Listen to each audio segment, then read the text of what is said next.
السلام علیکم. آج سافٹ ویئر ریکوائرمنٹس انجینئرنگ کا 45 لیکچر ہے اور یہ آخری لیکچر ہے اس کورس کا. اور آج ہم مڈ ٹرم کے بعد جو ہم نے مٹیریل کور کیا ہے اس کا ریویو کریں گے.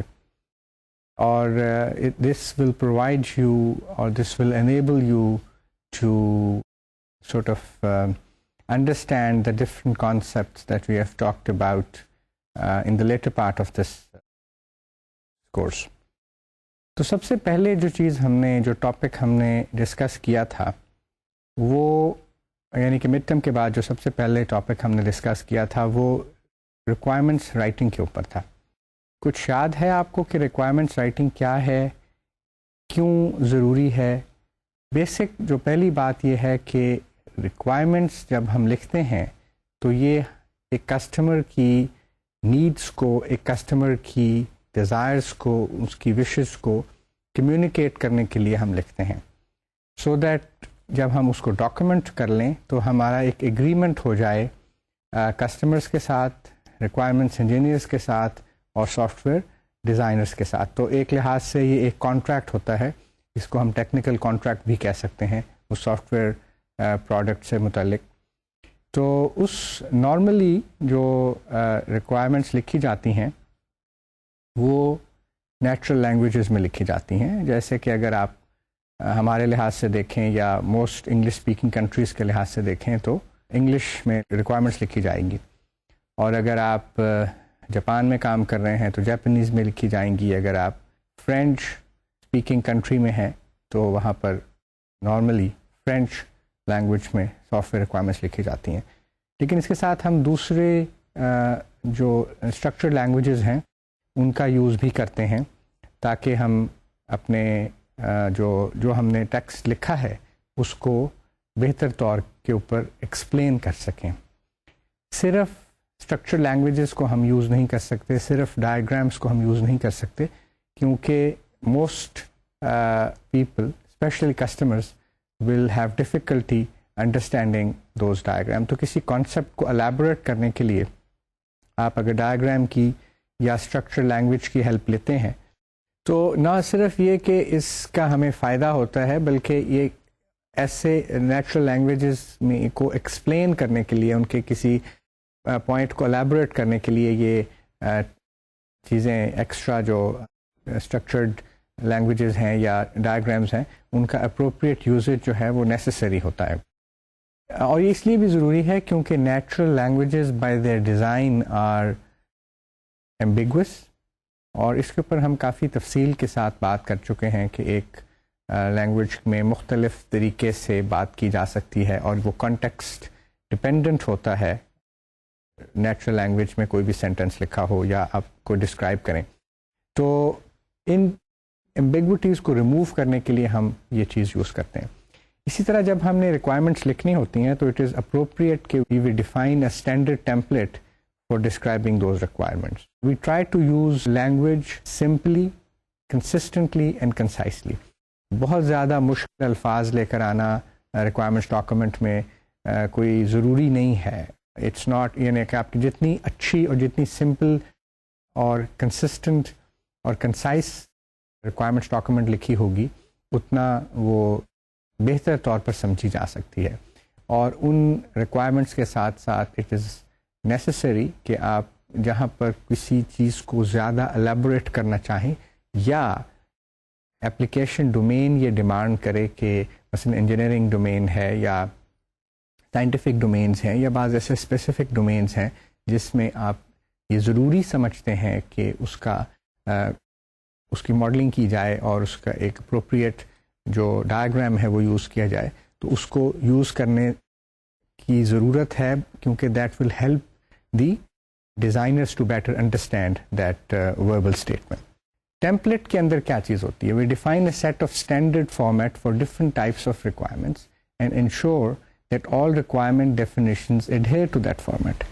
Standardization means that omissions are less likely and makes requirements easier to read and check. مقصد ٹیمپلیٹ کا یہی ہوتا ہے کہ آپ جب آپ ریکوائرمنٹس لکھتے ہیں تو ریکوائرمنٹس لکھنے کے لحاظ سے آپ کو آسانی رہے. یہ بات بھی آپ کو یاد ہے کہ میں نے کی تھی کہ ریکوائرمنٹس جب لکھی جاتی ہیں تو ایک دفعہ لکھی جاتی ہیں نارملی، اور ان کو کئی دفعہ پڑھا جاتا ہے.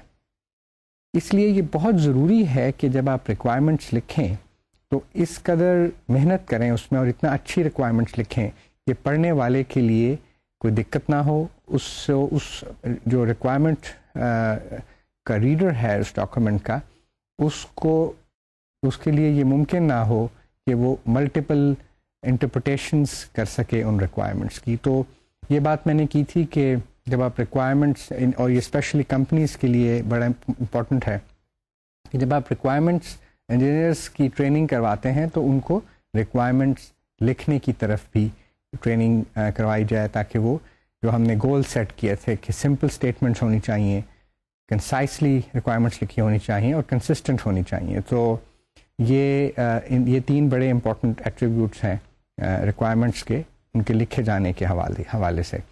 تو اس لحاظ سے بھی ہمارے جو ریکوائرمنٹس انجینئرز ہیں وہ اگر یہ ٹریننگ حاصل کر لیں تو نہ صرف کسٹمرز کو بلکہ ڈیزائنرز کو بھی، جنہوں نے اس پروڈکٹ کو ڈیزائن کرنا ہے، ریکوائرمنٹس کو سمجھنے میں بہت آسانی رہے گی. پھر جو چیز ہم نے ڈسکس کی وہ ریکوائرمنٹس ڈاکومنٹ کا اسٹرکچر ہے. Requirements document is a formal document used to communicate the requirements to customers, engineers and managers. It is also known as software ویئر ریکوائرمنٹس ڈاکومنٹس. اس کے سافٹ ویئر ریکوائرمنٹ اسپیسیفکیشن بھی کہتے ہیں، اس کو SRS بھی کہتے ہیں.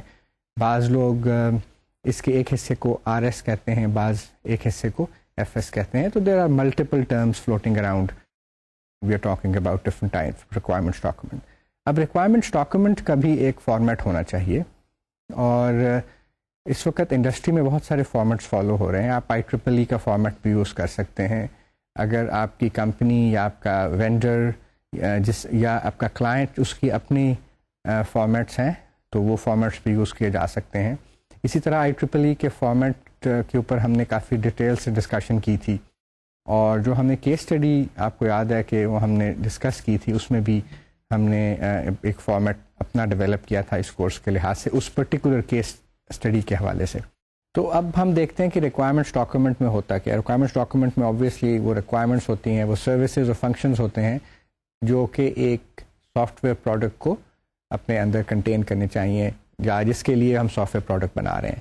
اور اس طرح اس کے اندر یعنی کہ اس ریکوائرمنٹس ڈاکومنٹ میں وہ تمام کنسٹرینٹس جو ہیں جو اس سسٹم کے لیے اپلیکیبل ہیں ان کا بھی ذکر ہونا چاہیے. اور اسی طرح جو اوور آل ایمرجنٹ بیہیویئر ہے یا ایمرجنٹ پراپرٹیز ہیں سافٹ ویئر پروڈکٹ کی، ان کا بھی اس ریکوائرمنٹس ڈاکومنٹ میں ذکر آنا ضروری ہے، تاکہ جو ڈیزائنرز ہیں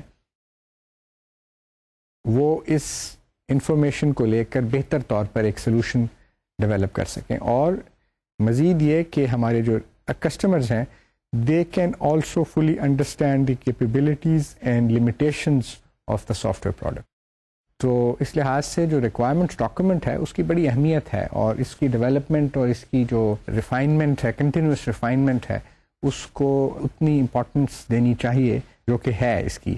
اور انفارچونیٹلی میں یہ بھی بتاتا چلوں کہ ابھی تک اس طرف انڈسٹری نے مکمل طور پر اپنی توجہ نہیں کی. اور I think when you go out and work, you should try to change that and convince your colleagues and superiors to give due importance to the maintenance of requirements. First, the development, and secondly, the maintenance of the requirements document. اسی طرح ہمارا soft where system جو ہے، جو ہم بنا رہے ہیں یا بنانا چاہتے ہیں، اس کی اگر باقی سسٹمز کے ساتھ کوئی انٹیگریشن ہے، باقی سسٹمز کے ساتھ کوئی ریلیشن شپ ہے، so that they work, they operate on the common data اور they communicate with each other somehow, تو اس کا ذکر بھی اس ریکوائرمنٹس ڈاکومنٹ میں آنا چاہیے، کیونکہ اگر کوئی انٹرفیس کے ایشوز ہیں تو وہ ایڈریس کیے جا سکیں. اور اسی طرح بعض اسپیسیفک ڈومین انفارمیشن ہوتی ہے، ڈومین اسپیسیفک انفارمیشن ہوتی ہے جو کہ اپلیکیبل ہوتی ہے for the development of the software where پروڈکٹ، اس کا بھی وہاں پر ذکر آنا چاہیے. اسی طرح بعض ڈیزائن کنسٹرینٹس ہوتے ہیں، ان کا بھی ذکر آنا ضروری ہے. although جتنا آپ کوشش کریں کہ ڈیزائن کنسٹرینٹس امپلیمنٹیشن کنسٹرینٹس کو ایس آر ایس میں یا ریکوائرمنٹس ڈاکومنٹ میں ذکر نہ کیا جائے, لیکن بعض ایسی ریالٹیز ہوتی ہیں جن کو ہم اگنور نہیں کر سکتے, اس لیے ان کا ریکوائرمنٹس ڈاکومنٹ میں مینشن کیا جانا ایک ضروری چیز ہے. ایک اور بات یہ میں نے بتائی تھی کہ ریکوائرمنٹس ڈاکومنٹ جو ہیں وہ نیچرل لینگویجز میں لکھے جاتے ہیں, اور اس میں جو ریکوائرمنٹس ہیں وہ دونوں طرح سے ہوتی ہیں, یعنی کہ سسٹم ریکوائرمنٹس بھی ہوتی ہیں اور یوزر کی ریکوائرمنٹس بھی ہوتی ہیں. جو سسٹم ریکوائرمنٹس ہیں وہ بہت زیادہ ڈیٹیلڈ ہوتی ہیں, جو یوزر ریکوائرمنٹس ہیں وہ نسبتاً کم ڈیٹیل میں ہوتی ہیں, اور اس کے اوپر ہم ایک اچھی ڈسکشن اس لیکچر میں ہم کر چکے ہیں, کہ اس کو بہت زیادہ آپ دہرانے کی ضرورت نہیں ہے. اور اس کے اندر کیا ہونا چاہیے, ریکوائرمنٹس ڈاکومنٹ کے اندر ایک انٹروڈکشن چیپٹر ہونا چاہیے جو کہ یہ انفارمیشن پرووائڈ کرے کہ اس سافٹ ویئر سسٹم کا مقصد کیا ہے اور اس ریکوائرمنٹس ڈاکومنٹ کا مقصد کیا ہے. اس کے بعد ایک اور چیز جو اس کے اندر ہونی بہت ہی ضروری ہے وہ گلوسری ہے, کیونکہ آپ کو پتہ ہے کہ جیسے جیسے آپ ایک سافٹ ویئر سسٹم کو ڈسکرائب کرتے ہیں in terms of its requirements, تو اس ایپلیکیشن ڈومین کی بہت ساری نیو ٹرمینالوجیز آتی ہیں جس کا ضروری نہیں ہے کہ تمام ریکوائرمنٹس ڈاکومنٹ پڑھنے والوں کو اس کا علم ہو. اور ایکرونیمز کا بھی, کیونکہ ہر ایپلیکیشن ڈومین میں اپنے اسپیسیفک ایکرونیمز ہوتے ہیں جو کہ دوسرے ڈومینز کے ساتھ کانفلکٹ میں بھی ہوتے ہیں, اور وہ ایک ہی طرح کے ایکرونیمز یوز کر رہے ہوتے ہیں. تو اگر کسی وجہ سے کوئی ڈیزائنر اس کو مس ریڈ کرے اور ایکرونیم کی وجہ سے ایک غلط انفارمیشن کنوے ہو جائے, تو that can be very problematic for that entire requirements engineering and development process. تو ایک گلوسری کا سیکشن ہونا یا گلوسری کا ایک پورا چیپٹر ہونا بڑا ضروری ہے, اور کسی بھی جتنا سمپل ڈومین ہوگا اس میں ایک شارٹر گلوسری بنے گی, ایکرونیمز کی لسٹ تھوڑی ہوگی, لیکن جتنا کمپلیکس اور جتنا زیادہ بڑا پروجیکٹ ہوگا, کمپلیکس سافٹ ویئر سسٹم ہم بنا رہے ہوں گے, تو اس کی اتنی زیادہ گلوسری کی آئٹمز زیادہ ہوں گے. اسی طرح ایک ڈومین میں بعض دفعہ ایک سے زیادہ ایکرونیمز یا ایک سے زیادہ ٹرمینالوجیز یوز ہوتی ہیں, ان کا بھی ذکر ایک ہی کانسیپٹ کو کنوے کرنے کے لیے ایک سے زیادہ ٹرمینالوجیز ایگزسٹ کرتی ہیں, اس کا بھی گلوسری میں ذکر آنا ضروری ہے. اور ایکرونیمز کی بات تو میں پہلے کر رہا ہوں, صرف اس میں ایک چیز اور ہائی لائٹ یہ کرنا چاہوں گا کہ جب ریکوائرمنٹس ریڈرز مختلف لیول کے اوپر پڑھتے ہیں ایک ڈاکومنٹ کو, تو وہ مختلف معنی اس کے سمجھ سکتے ہیں.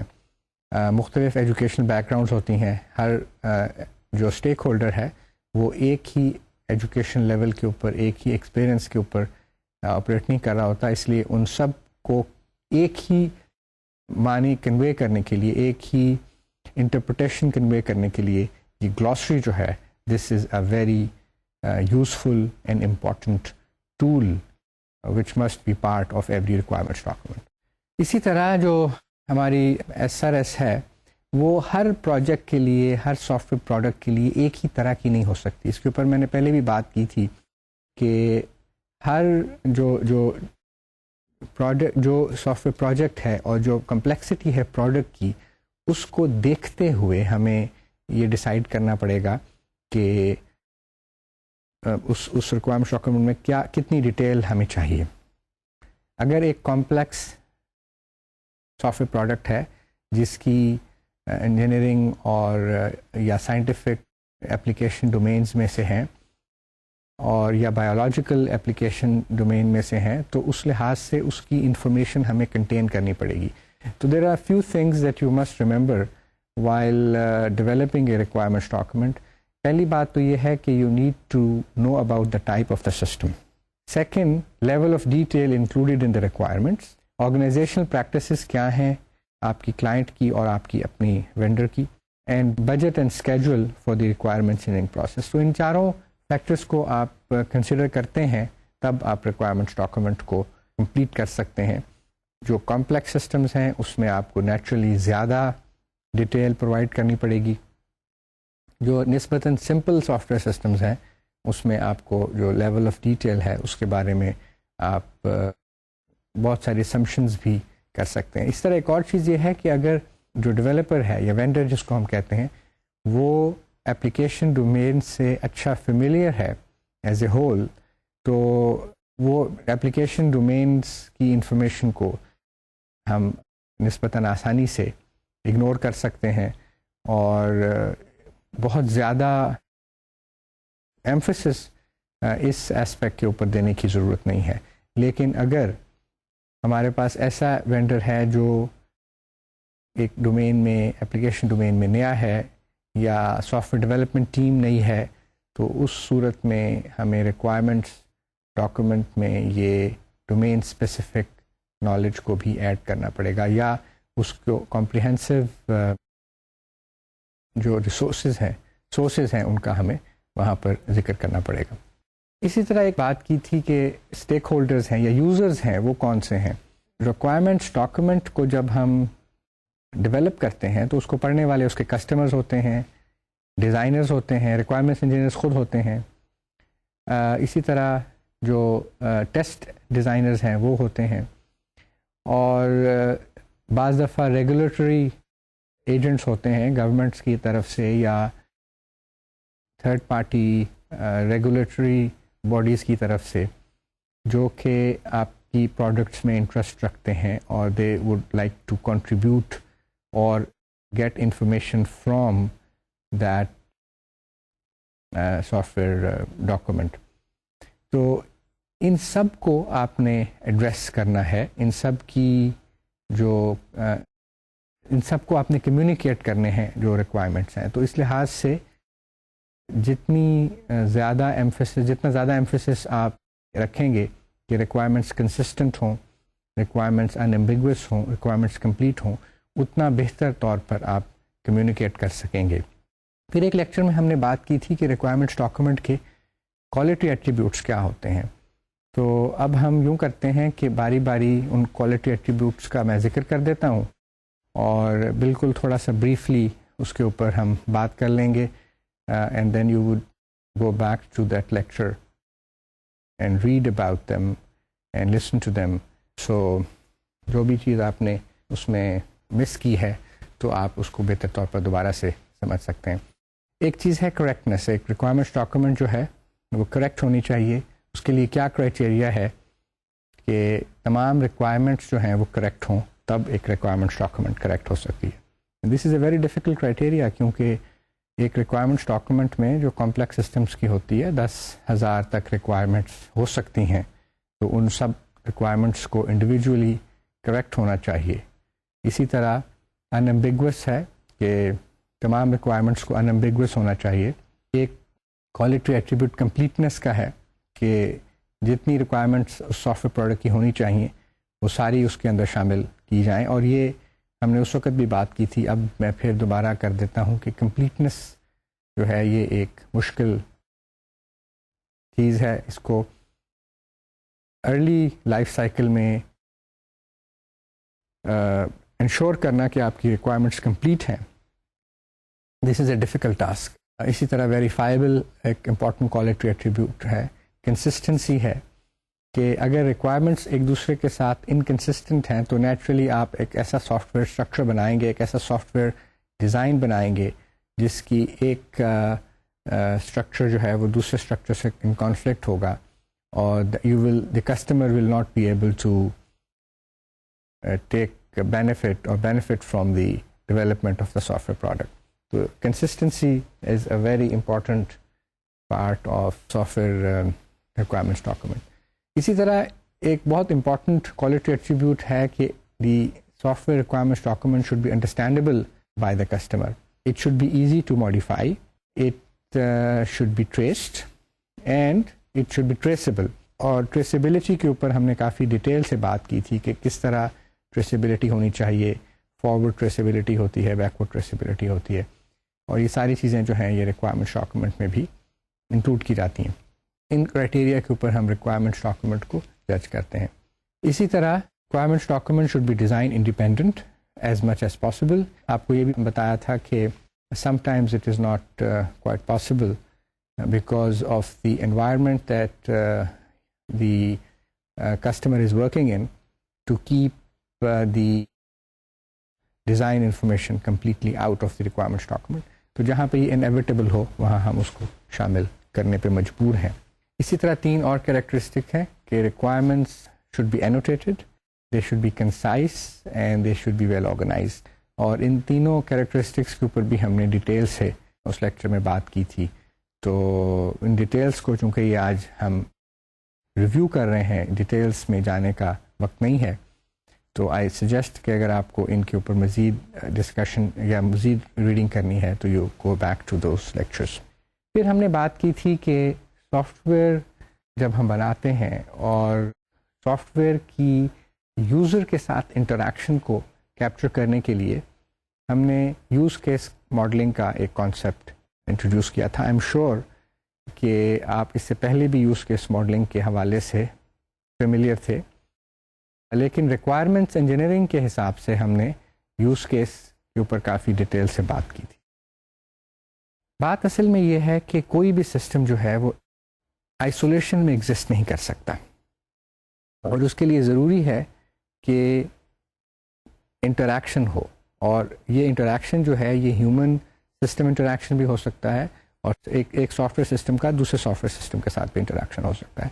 اور اس انٹریکشن کو کیپچر کرنے کے لیے use case modelling is a very good technique, very good modelling approach which enables us to understand different behaviors of a software system with respect to one operator or one actor, جس کو ہم use case terminology میں کہتے ہیں. تو use cases کے اوپر ہم نے کافی ڈیٹیل سے بات کی. ایک یوز کیس ماڈلنگ کے اندر اگر ہم ڈسکس کریں تو یوز کیس ماڈلنگ کے 2 بیسک حصے ہوتے ہیں. ایک یوز کیس ہوتا ہے which captures a functionality of a soft where system, اور ایک ایکٹر ہوتا ہے کہ اس ایکٹر کے پرسپیکٹو سے وہ یوز کیس کس طرح یا وہ سسٹم کس طرح بیہیو کرتا ہے. تو ان 2 چیزوں کو کمبائن جب ہم کرتے ہیں تو یوز کیس ماڈلنگ کی بات کرتے ہیں. پھر ہم نے یوز کیسز کے حوالے سے یہ بھی دیکھا کہ ہم نے ایک بینکنگ کیس اسٹڈی انٹروڈیوس کی, اور ہم نے کافی ڈسکشن کے بعد جو یوز کیسز آئیڈینٹیفائی کیے. پھر ان یوز کیسز میں ہم نے جو ایڈوانسڈ یوز کیسز تھے جو ایکسٹینڈ اور انکلوڈ ریلیشن شپس ایگزسٹ کرتے ہیں یوز کیسز میں بھی, ان کو ہم نے ڈیٹیل سے ڈسکس کیا اور ان یوز کیس ماڈلز بنائے. ایکچولی یوز کیس ہم نے لکھے, جو مین فلو آف ایونٹس ہے وہ ہم نے دیکھی. پھر ہم نے ان کے آلٹرنیٹیو پیتھس کو ڈسکس کیا, اور اس کی جو پری کنڈیشنز ہیں, پوسٹ کنڈیشنز ہیں. تو یوز کیس ماڈلنگ کے حوالے سے بڑی ڈیٹیل کے ساتھ ہم نے ڈسکشن کی, اور یہ ڈسکشن 3 لیکچرز کے اوپر اسپریڈ کر کے ہم نے کی تاکہ ہم اس کے مختلف اسپیکٹس کو اچھی طرح سے کور کر لیں, اور جتنی آپ کو ریکوائرمنٹس انجینئرنگ کے حوالے سے یوز کیسز کی ضرورت پڑ سکتی تھی اس کے اوپر ہم نے کافی سیر حاصل گفتگو کی. اسی طرح یوز کیسز کی جو ریکوائرمنٹس انجینئرنگ کے حوالے سے امپورٹنس ہے اس کو میں ایک دفعہ پھر آپ کے سامنے آپ کو یاد دہانی کروا دیتا ہوں کہ جب کوئی بھی سسٹم جو ہے, جیسے میں ابھی بتا رہا تھا کہ کوئی سسٹم آئسولیشن میں ایگزسٹ نہیں کرتا, تو اسی طرح جب ہم اس لحاظ سے دیکھتے ہیں کہ ایک سافٹ ویئر سسٹم جو ہے اس کو مختلف یوزرز اس کو یوز کرتے ہیں, تو ایک یوز کیس کو جب ہم ریکوائرمنٹس کو سمجھنے میں یا ریکوائرمنٹس انجینئرنگ کے پروسیس کو اور پرٹیکولرلی ریکوائرمنٹ سلیسیٹیشن کی ایکٹیویٹیز کو کنڈکٹ کرنے کے لیے یوز کرتے ہیں, تو اس سے ہمیں ایک کسٹمر کی یا ایک اسٹیک ہولڈر کی جو ایکسپیکٹیشنز ہیں ایک سافٹ ویئر سسٹم سے, ان کا بہت بہتر طور پر پتہ لگ سکتا ہے. اور اس لحاظ سے use case modelling has been a very useful and successful technique in understanding the needs and the wishes of the users of the software system. اسی طرح یوز کیسز جو ہیں they serve to help and validate the architecture and to verify that the system as it evolves during the development. اور unified process جو ہے، unified development process جو ہے وہ that process development process is based on use cases. ایک اور یہ چیز کہ جب ہم اس فنکشنالٹی کو جو ہم ریکوائرمنٹس انجینئرنگ ایکٹیویٹیز کے دوران یوز کیسز کی صورت میں کیپچر کرتے ہیں، تو یہ ہمیں اس سافٹ ویئر سسٹم کی ٹیسٹنگ کے لیے بھی بہت ہیلپ فل رہتا ہے، اور بلکہ کہنا چاہیے کہ use cases drive software testing. تو اس لحاظ سے بھی یوز کیسز کی بڑی امپورٹنس ہے. اور آپ کو یاد ہے کہ ہم نے جب ڈسکشن کر رہے تھے تو اس میں کافی ڈیٹیل کے ساتھ جو مختلف یوز کیسز آئے ہیں بینکنگ اپلیکیشن میں، ان کو ہم نے ڈسکس کیا تھا. اب ہم ان مین ٹاپکس کو ڈسکس کرتے ہیں کہ جو کہ یوز کیسز کو ڈاکومنٹ کرنے کے لیے ضروری ہیں. سب سے پہلے تو یہ کہ ہر یوز کیس کا ایک نام ہونا چاہیے. دوسری چیز یہ کہ ایک سمری انیشلی آپ کو پرووائڈ کرنی چاہیے which is a short description of the use case. اسی طرح اگر اس یوز کیس کی کوئی ڈپینڈنسیز ہیں on other use cases then those should be documented. List of actors should be provided, and similarly you need to give a list of preconditions, conditions that are true at the start of the use case. Then flow of events, which is a narrative description of basic path of how what steps will be taken for the execution of this use case. اور یہ سب سے important حصہ ہوتا ہے کسی بھی use case کا. Then you have alternative paths. It's a narrative description of the alternative paths. اگر بیسک پاتھ میں، بیسک فلو آف ایونٹس میں کوئی مختلف ان پٹ کی وجہ سے یا لاجک کی وجہ سے کوئی ایسا آلٹرنیٹیو بنتا ہے تو اس کو بھی ڈاکومنٹ کرنا ضروری ہے. اسی طرح post condition that is true at the end of the use case. تو یہ وہ بیسک چیزیں ہیں جن کی مدد سے یا جن ہیڈنگس کے انڈر ہم ایک یوز کیس کو ڈاکومنٹ کر سکتے ہیں. اب یہ سب چیزیں جب ہمارے پاس اویلیبل ہوتی ہیں تو اس یوز کیس کی مدد سے ٹیسٹس بنانا یا ان یوز کیسز کی مدد سے آرکیٹیکچر کو ویریفائی کرنا بہت آسان ہو جاتا ہے، اور ایک بہت ہیلپ ہمیں مل جاتی ہے when we are trying to validate an architecture, and also when we are trying to develop software test cases for that system. یہ پہلے بتایا تھا آپ کو کہ یوز کیس کا ایک نام ہونا چاہیے. یہ نام کیا ہونا چاہیے؟ Names should be a single identifiable and reasonable atomic behavior of the system or part of the system. یعنی کہ نام سے پتہ لگ جائے کہ یہ یوز کیس کیا چیز کنوے کر رہا ہے، کس فنکشنالٹی کو کنوے کر رہا ہے. ایک اچھا یوز کیس جو ہے وہ ڈپینڈنسیز کی مختلف جو سچویشنز ہیں انکلوڈ ہے، ایکسٹینڈ کے دو ریلیشن شپس میں نے آپ کو بتائے تھے، ان کو یوز کرتا ہے، اور جو کامن بیہیویئر ہے اس کو انڈیویجول اور سپریٹ یوز کیسز میں ڈاکومنٹ کر دیتا ہے. اور اسی طرح جو ویریئنٹس ہیں ان کو بھی علیحدہ سے ڈاکومنٹ کر لیا جاتا ہے تاکہ آپ یوز کیسز کو بھی مختلف سچویشنز میں ری یوز کر سکیں. اور بینکنگ کی جو کیس اسٹڈی تھی اس میں آپ کو یاد ہوگا کہ 3 بڑے یوز کیسز تھے. ایک تھا ودرا فنڈز یوز کیس، ایک تھا ٹرانسفر فنڈز کا، اور ایک کوئری اکاؤنٹ کا.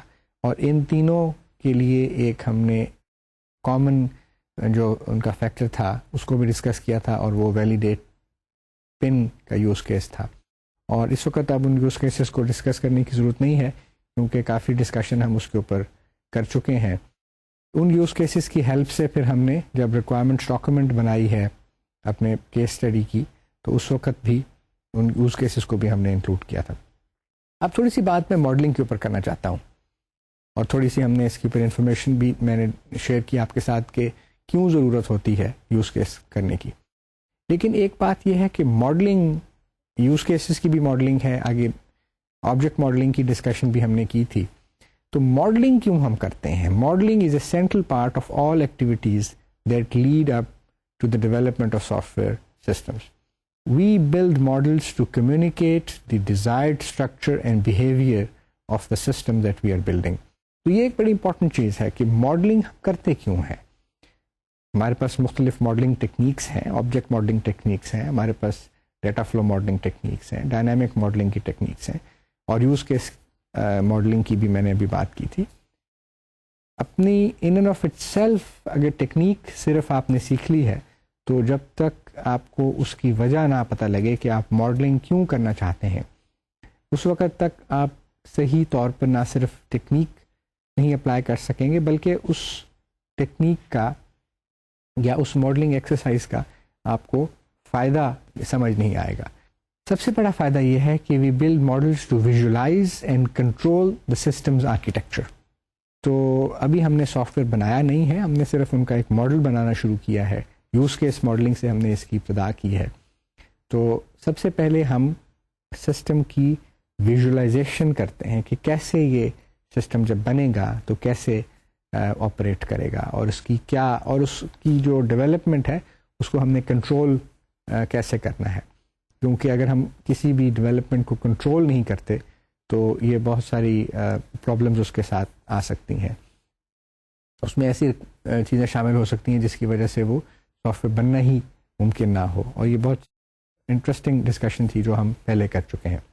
وی also build models to understand the system we are building, کیونکہ موسٹلی کمپلیکس سسٹمز ہوتے ہیں اور انٹائرٹی کے اندر ہم ان کمپلیکس سسٹمز کو سمجھ نہیں سکتے, اس لیے ہم ان کا ایک ماڈل بنا دیتے ہیں. We use simplification, we develop models to minimise risks, کیونکہ اگر ایک کمپلیکس چیز کو ہم پہلے چھوٹے پیمانے کے اوپر بنائیں تو اس سے ہمیں جو رسکس آئیں گے یا رسک میٹیگیشن ہمیں کرنی پڑے گی اس ماڈل کو بنانے کے لیے, تو جب ہم actual system soft where system بنائیں گے تو اس میں بھی ہمیں رسک میٹیگیشن میں ہیلپ مل سکتی ہے. تو اس ڈسکشن کو اگر سمرائز کیا جائے تو ہم یہ کہہ سکتے ہیں کہ model is a simplification of reality, اور یہ سمپلیفیکیشن ہمیں ہیلپ کرتی ہے in understanding the more complex and real thing. اب ہم جو ہمارے ایمز ہیں ماڈلنگ کے ان کو ایک دفعہ پھر میں ریپیٹ کر دیتا ہوں. Models help us to visualize a system as it is or as we want it to be. تو دو مقصد سے ماڈل بن سکتا ہے کہ یا تو ایک چیز کو ہم سمجھنا چاہ رہے ہیں یا ایک چیز کو ہم بنانے کی کوشش کر رہے ہیں, تو ہم کیسا اس کو دیکھتے ہیں, کیسا اس کو بنانا چاہتے ہیں. Models permit us to specify structure or behavior of the system. اور یہ بھی وہی بات ہے کہ ایک کسی سسٹم کے اندر جو بیہیویئر ہم دیکھنا چاہتے ہیں یا اس میں ایڈ کرنا چاہتے ہیں اس کو ہم ایک چھوٹے اسکیل کے اوپر ماڈل کر سکتے ہیں, اور پھر اس کے جو مختلف کیریکٹرسٹکس ہیں ان کو ہم آبزرو کر سکتے ہیں. Models give us a template that guides us in constructing the system. یہ جو ایم ہے یہ پروسیس سے ریلیٹڈ ایم ہے. And models document the decisions we have made, and this is also a very important part of the modelling process, کہ جب ہم model بناتے ہوئے ڈیزائن ڈیسیجنز لیتے ہیں یا بعض اور ڈیسیجنز لیتے ہیں تو ان کو جب ہم ڈاکومنٹ کرتے ہیں تو وہ ہمیں ایکچوئل جب سسٹم ڈیولپمنٹ ہے اس میں ہمیں وہ ہیلپ مل جاتی ہے. اب ہم دیکھتے ہیں کہ پرنسپلز آف ماڈلنگ کیا ہیں. The choice of what models to create has profound influence on how a problem is attacked and how a solution is shaped. And this is you can address a problem from multiple directions, and the way you approach a problem is going to be have a very profound impact on how a solution is created, and that's very important. And every model may be expressed at different levels of precisions. بعض بہت detailed models ہوتے ہیں, بعض higher level کے اوپر simple models ہوتے ہیں. But the best models are those which are connected to reality as close as possible. And we can also be sure that no single model is sufficient. Every non-trivial system is best approached through a small set of nearly independent models. اور اسی لیے ہم مختلف قسم کی modelling کی بات کرتے ہیں. ایک طرف ہم نے یوز کیس ماڈلنگ کی بات کی, پھر ہم نے آبجیکٹ ماڈلنگ کے اوپر بات کی, ہم نے فنکشنل ماڈلنگ کے اوپر بات کی, پھر ہم نے ڈائنامک ماڈلنگ کے اوپر بات کی. اور یہ چاروں مختلف جو ماڈلنگ کی اپروچز ہیں یہ مختلف جو ایک سسٹم کے مختلف اسپیکٹس ہیں ان کے ساتھ ڈیل کرتی ہیں, اور ان سب کے ساتھ کلیکٹیولی مل کر سافٹ ویئر سسٹم کا کمپلیٹ بیہیویئر ہم سمجھ سکتے ہیں. پھر ہم نے جو بات کی تھی وہ پرنسپلز آف ماڈلنگ کے اوپر ہم چلتے ہیں. تو 3 پرنسپلز ہیں جو کہ آئیڈینٹیفائی ہوئے تھے: پارٹیشننگ, ایبسٹریکشن اور پروجیکشن. اور آپ چاہے یوز کیس ماڈلنگ لے لیں, چاہے آپ آبجیکٹ اورینٹیڈ ماڈلنگ لے لیں, چاہے آپ فنکشنل ماڈلنگ لے لیں یا ڈائنامک ماڈلنگ لے لیں, یہ تینوں پرنسپلز وہاں اپلائی ہوتے ہیں. These are very important principles. Partitioning enables us, اور partitioning captures the whole part concept. Abstraction captures the generalization, specialization concept. And projection enables us to view a system from a particular perspective, from a particular viewpoint. So we can project one side of a system. اور یہ تینوں چیزیں مل کر ایک اچھا model بنانے میں ہماری ہیلپ کر سکتی ہیں. اور جیسا کہ میں نے ابھی بتایا کہ چاہے یوز کیس ماڈلنگ ہو, چاہے آبجیکٹ اورینٹیڈ ماڈلنگ ہو, چاہے فنکشنل ماڈلنگ ہو, یہ تینوں پرنسپلز اپلائی کرتے ہیں. اور جو بھی ہم آرٹیفیکٹس کریٹ کرتے ہیں as a result of modelling, یہ تینوں پرنسپلز جو ہیں وہ ان آرٹیفیکٹس کے اوپر اپلیکیبل ہوتے ہیں. پھر ہم نے ایک لیکچر میں آبجیکٹ اورینٹیڈ ماڈلنگ کے جو کانسیپٹس ہیں ان کی ڈسکشن کی with respect to unified modelling language. There are a number of object oriented methodologies, or for the last decade or so we have this great advantage that all of them have now been sort of merged into one unified modeling language, or UML has emerged as the industry and also an academic de facto standard which can be used to different models. UML is a very useful tool for learning or for expressing different aspects of a system, be they conveyed through object-oriented modeling or other models. اب ہم یہ دیکھتے ہیں کہ object oriented modelling کے اندر static modelling کیا چیز ہے. Any precise model must first be understood and defined so that the key concepts of the application, their internal properties and their relationships with each other are understood. یہ وہ 3 چیزیں ہیں جو کہ کسی بھی اسٹیٹک ماڈل کے اندر ہوتی ہیں, اور یہ سمجھے بغیر ہم اس کی جو ٹائمنگ کے ساتھ یا سیکوینسنگ کے ساتھ, سیکوینس آف ایونٹس کے ساتھ جو ریلیشن شپس ہیں ان کو نہیں سمجھ سکتے. تو سب سے پہلے کسی بھی سسٹم کو اگر آپ نے سمجھنا ہے تو اس کے اسٹیٹک اسٹرکچر کو سمجھنا چاہیے. اور اسٹیٹک اسٹرکچر میں key concepts of the application, their internal properties and their relationships to each other include کیے جاتے ہیں. اور UML میں اس کو آپ مختلف طریق سے ڈاکومنٹ کرتے ہیں. اور جو ہماری کیس اسٹڈی تھی بینکنگ سسٹم کیس اسٹڈی, اس کے اوپر ہم نے اسٹیٹک اسٹرکچر کے کانسیپٹس کو اپلائی کیا. ہم نے کلاسز کو آئیڈینٹیفائی کیا, ہم نے ان کی جو پراپرٹیز تھیں ان کو آئیڈینٹیفائی کیا, اور ان تمام ریلیشن شپس کو ہم نے آئیڈینٹیفائی کیا اور ان کے اوپر ڈسکشن کی جو کہ ان کلاسز یا آبجیکٹس کے درمیان ایگزسٹ کرتے ہیں. وہ ریلیشن شپ ڈپینڈنسی ریلیشن شپس بھی ہیں, یوزز ریلیشن شپس بھی ہیں, اور انہیریٹنس کے ریلیشن شپس بھی اس کے اندر ہیں. تو اس لحاظ سے کافی ڈیٹیل کے ساتھ ہم نے ان جو اسٹیٹک ماڈلنگ کی مختلف اسٹیپس ہیں ان کو ہم نے کور کیا تھا as far as the banking system application is concern. پھر ہم نے فنکشنل ماڈلنگ کے اوپر بات کی تھی کہ فنکشنل ماڈلنگ کیا ہوتی ہے. اس کو فنکشن اورینٹیڈ ماڈلنگ بھی کہا تھا. ہم نے 2 ٹرمینالوجیز یوز کی تھیں. In a functional modelling a hierarchy of function is created. These hierarchies capture the processes that are executed in that software system. The top ہے یعنی کہ root of the hierarchy is the most abstract function with leaf nodes of the hierarchy at the least abstract, or they contain the code. تو جو ہم structured programming کا ایک concept پڑھتے آئے ہیں in 70s and 80s, اس میں جو اس وقت سے یہ فنکشنل ماڈلنگ چل رہی ہے اور وہ میپ ہوتی ہے ایگزیکٹلی اس ماڈلنگ اپروچ کے اوپر. فنکشنل ماڈلنگ کے اندر فنکشنز یا پروسیسز ہیں, ان کو ٹرانسفارمز بھی کہتے ہیں.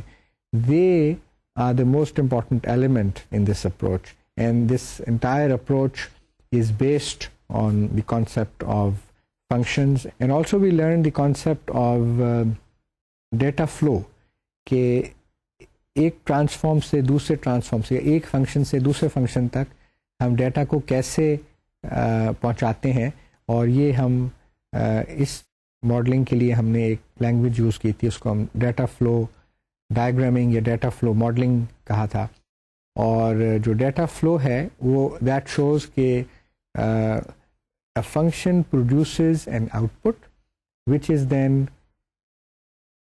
moved or provided to another function which performs some computations on that and produces an output and that output can either be given to the user of the system or may be given to another function, or it can be written to the databases. تو اس لحاظ سے function oriented modelling یا functional modelling کی بہت importance ہے. ہمیں اس سے جو ڈیٹا کی فلو ہے اس کو سمجھنے میں مدد ملتی ہے.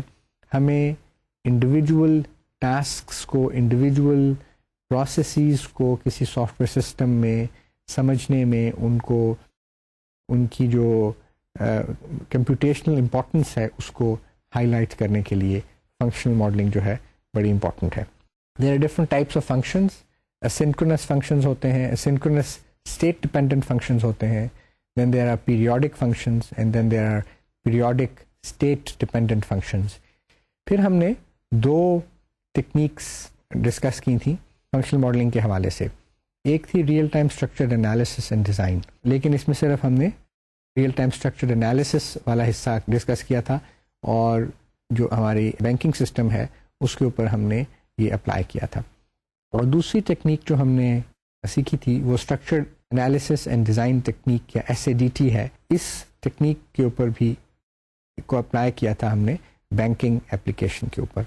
اور ان دونوں ٹیکنیکس کا مقصد, یہ مختلف ٹیکنیکس ہیں for that fall under the category of function oriented یا فنکشنل ماڈلنگ ٹیکنیکس. اور اس سے ہمیں یہ پتہ لگا کہ جو بینکنگ اپلیکیشن ہے اگر ہم اس کو فنکشنل ماڈلنگ ٹیکنیکس کے ساتھ ڈیکمپوز کریں یا اس کا ایک ماڈل بنائیں تو اس میں کیا ایشوز آئیں گے, کیا اس میں پروسیسز ہوں گے, کیا اس میں ٹرانسفارمز ہوں گے, ڈیٹا کہاں سے موو ہوگا, کہاں سے جنریٹ ہوگا, اور اس کی کنزیومرز کون سے ہوں گے. تو this was also a very good exercise جس میں ہم نے ڈیٹا فلو ڈائیگرامس کی مدد سے اور جو IDEF کے ہیں structured analysis and design technique کی جو ماڈلنگ اپروچ ہے, ان دونوں کے لحاظ سے ہم نے یہ دیکھا کہ جو ایک پرابلم ہے اس کو یہ دونوں ٹیکنیکس کس طرح اس کا ایک سلوشن پرووائڈ کرتی ہیں.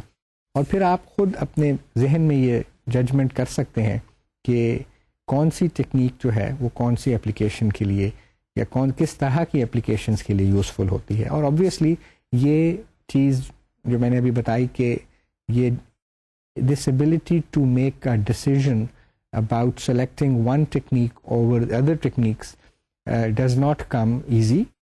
You have to gain experience, and to do that you need to apply these different modeling techniques on different application domains and see the results and learn from those results. کیونکہ کوئی ایک ہم آپ کو mathematical formula نہیں بتا سکتے کہ اگر آپ یہ والی ماڈلنگ ٹیکنیک اس ایپلیکیشن ڈومین پہ اپلائی کریں تو اس سے آپ کو بہتر ریزلٹس مل سکتے ہیں. although there are guidelines available, but you as students should learn these techniques and apply them to as many application domains as possible so that you can develop that concept and that feeling and heuristics yourself.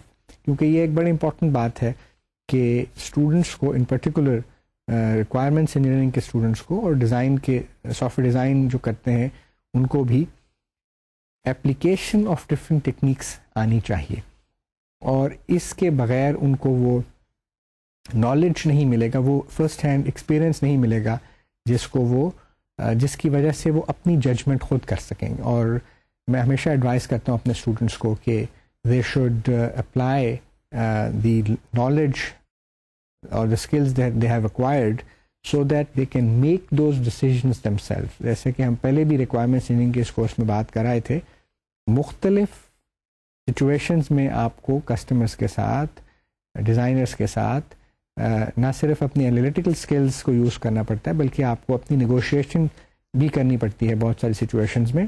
اور negotiations کے اندر اگر آپ کا experience آپ کی help کر رہا ہو کہ یہ آپ نے ایک پرابلم کو سالو کرنے کے لیے یہ ٹیکنیک اپلائی کی تھی تو اس کے یہ ریزلٹس آئے تھے، دوسری ٹیکنیک اپلائی کی تھی تو اس کے دوسرے ریزلٹس آئے تھے، تو وہ نیگوشیشن کے لیے ایک امپورٹنٹ حصہ ہے، اور اس کی وجہ سے آپ کی نیگوشیشن جو ہے بہت بہتر طور پر پرفارم کی جا سکتی ہے، کنڈکٹ کی جا سکتی ہے.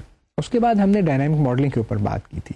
Temporal relationships are difficult to understand, یہ ایک نون بات ہے کہ ٹائمنگ کے لحاظ سے یا سیکوینس آف ایونٹس کے لحاظ سے جو کانسیپٹس ہیں ان کو سمجھنا مشکل ہے.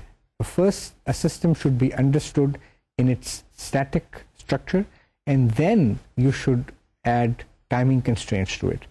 اور ڈائنامک ماڈلنگ کے حوالے سے ہم نے فنڈامنٹلی دو بڑی ٹیکنیکس پڑھی تھیں. ایک تو اسٹیٹ چارٹس کی یا اسٹیٹ ٹرانزیشن ڈائیگرامس کی اپروچ دیکھی تھی، اور یہ بھی یو ایم ایل میں انکلوڈیڈ ہے.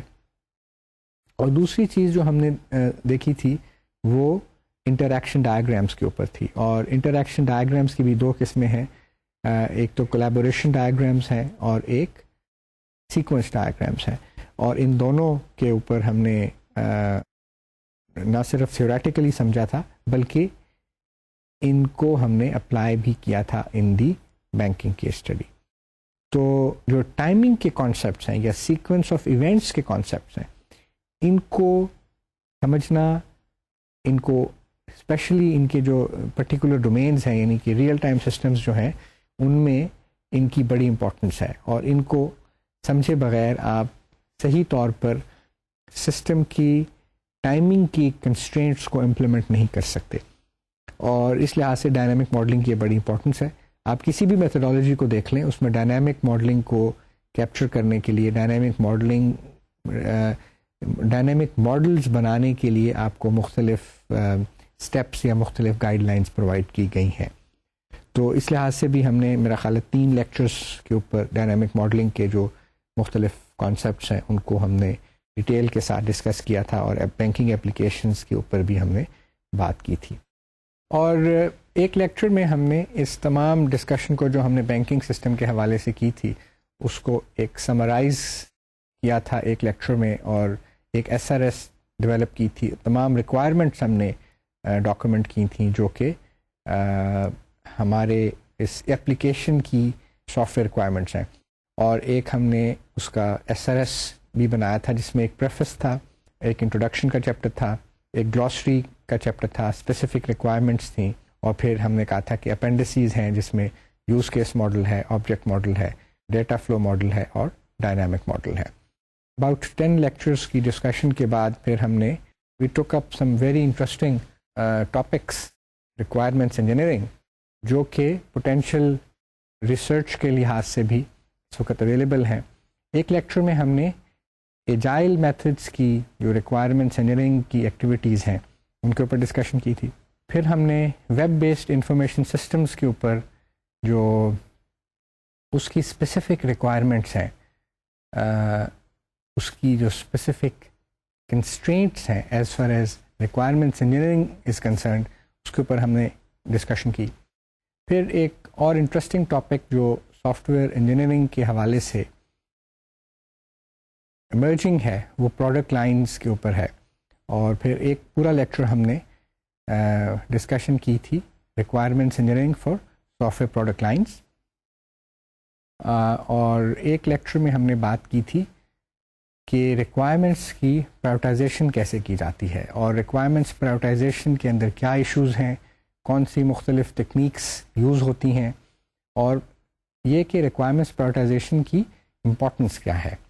تو اب before I end this lecture I would like to point out few important areas of research in which you can concentrate if you want to be able to working in this area.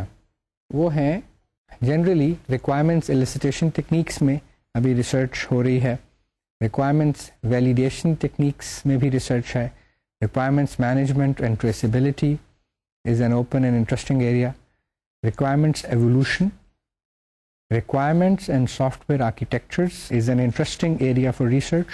اسی طرح requirements and business architectures, what is the role of requirements prioritization in negotiation, and specification of quality attributes, requirements metrics, tool support for requirements engineering, and also social, cognitive and cultural issues in requirements engineering. یہ وہ topics ہیں جن کے اوپر requirements engineering میں ابھی research ہو رہی ہے.